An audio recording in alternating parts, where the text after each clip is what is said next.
अगर गौर करें तो हम पाएंगे कि भगवान श्री कृष्ण का पूरा जीवन मैनेजमेंट की प्रयोगशाला जैसा है।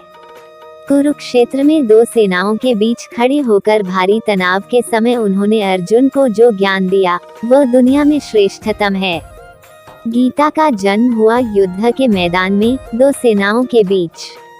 जीवन की श्रेष्ठतम बातें भारी तनाव और दबाव में ही बाहर निकलती हैं। अगर आप दिमाग को शांत और मन को स्थिर रखने की कोशिश करें तो सबसे बुरी परिस्थितियों में भी अपने लिए कुछ बहुत बेहतरीन निकाल पाएंगे। यही सिखाते हैं कृष्ण। गीता पढ़ने से पहले अगर इसी बात को समझ लिया जाए तो गीता पढ़ना सफल हुआ मानो। श्री कृष्ण का जीवन ऐसी ही बातों से भरा पड़ा है।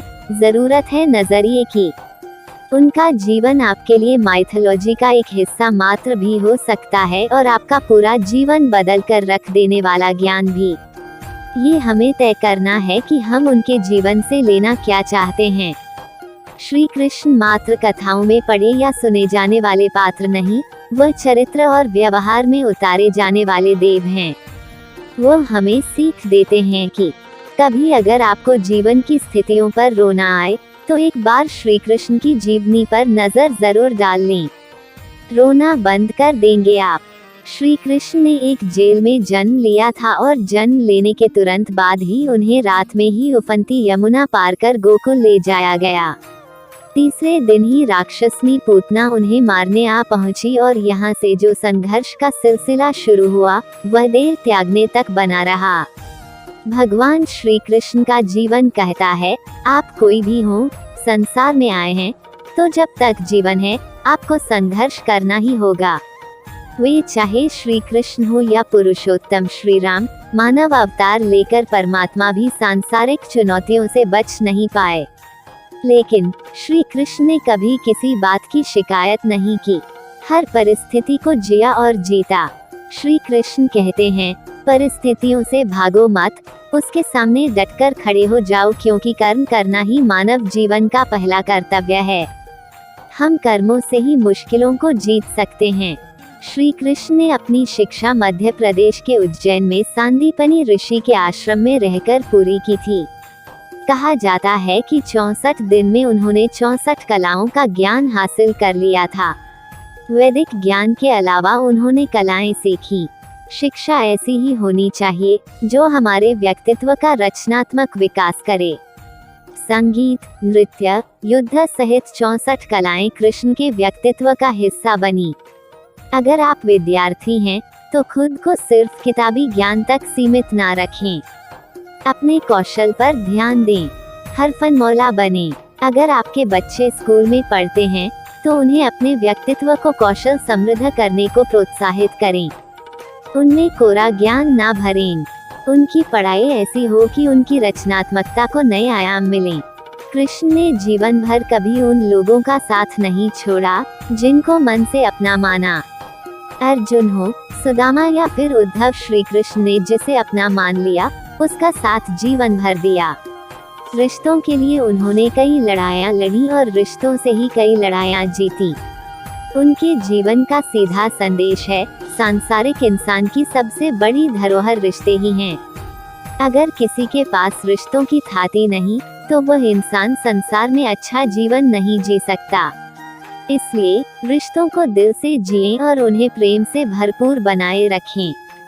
श्री कृष्ण ने महाभारत का युद्ध होने से पहले शांति के लिए पांडवों और कौरवों के बीच मध्यस्थता की।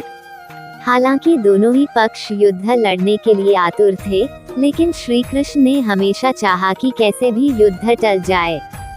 सबक यही है कि झगड़ों से कभी समस्याओं का समाधान नहीं होता। शांति के मार्ग पर चलकर ही हम समाज का रचनात्मक विकास कर सकते हैं। श्री कृष्ण ने समाज के लिए और मन के लिए शांति को ही सर्वोपरि कहा। उन्होंने समझाया कि कोई भी परेशानी तब तक मिट नहीं सकती जब तक शांति ना हो। शांति से ही सुख मिल सकता है, वह चाहे वैयक्तिक हो या समाज की। शांति से ही उन्नति संभव है।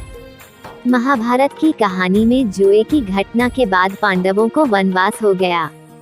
तब श्री कृष्ण ने दूरदृष्टि दिखाते हुए अर्जुन को समझाया कि यह समय जाया करने के लिए नहीं, बल्कि भविष्य के लिए तैयारी करने का है। उन्होंने सबको महादेव शिव, देवराज इंद्र और देवी दुर्गा की तपस्या करने के लिए कहा।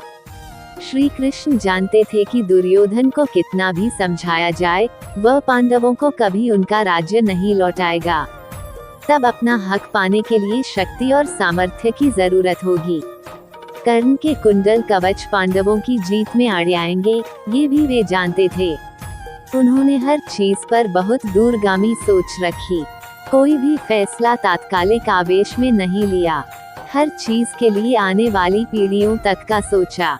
यही सोच राष्ट्र और समाज का निर्माण करती है। श्री कृष्ण को क्रोध दिलाने वाली, उन्हें अशांत करने वाली घटनाएं बार बार हुई। शिशुपाल पांडवों के राजसूय यज्ञ में कृष्ण को अपशब्द पर अपशब्द कहता रहा। छोटा भाई था, लेकिन उसने मर्यादाएं तोड़ दी। पूरी सभा चकित थी, कुछ क्रोधित भी थे, लेकिन श्री कृष्ण शांत रहे, मुस्कुराते रहे। शांति दूत बनकर गए, तो दुर्योधन ने खूब अपमान किया। कृष्ण शांत रहे। अगर हमारा दिमाग स्थिर है, मन शांत है, तभी हम सही फैसले ले पाते हैं। आवेश में हमेशा हादसे ही होते हैं। विपरीत परिस्थितियों में भी कभी विचलित नहीं होने का गुण कृष्ण से बेहतर और कौन सिखा सकता है।